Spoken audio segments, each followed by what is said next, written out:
Concrete2you DELIVERY. After placing your order, you will receive a call from one of our customer service team to confirm your order and talk you through the logistics of delivery. They will help you out with any questions or queries that you might have regarding your order. We produce our concrete mixes at our plant site and to order, no matter what the size and scope of the job. We have the ability to turn around orders quickly and efficiently.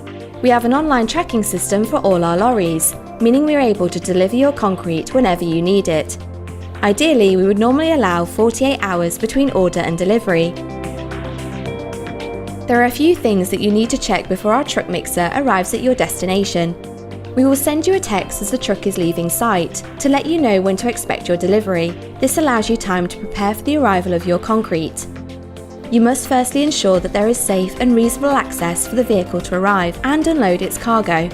Our truck dimensions are approximately 7.2 metres in length and 3 metres in width, including the mirrors. The chute used to dispense the concrete is approximately 3 metres in length, and therefore you must ensure that this distance is available for the vehicle to enter an opening, such as a gateway. The distance will need to increase if the vehicle cannot drive directly at the opening. Full access details and dimensions of our truck mixers can be found on our website, so do familiarise yourself with these before making your booking. We recommend a plastic ground sheet is at the site prior to the delivery, ready for the load to be tipped onto this. If you require the concrete to be offloaded into your wheelbarrows, our operatives are able to do this. However, please note that this is far longer and more labour-intensive procedure, so please ensure that you have enough wheelbarrows and people available to unload the concrete quickly. It's important to allow the deliverers suitable time and facility to wash out the truck after the concrete has been deposited.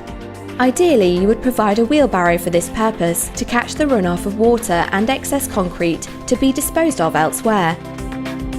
Now watch our health and safety video for how to work with your concrete safely.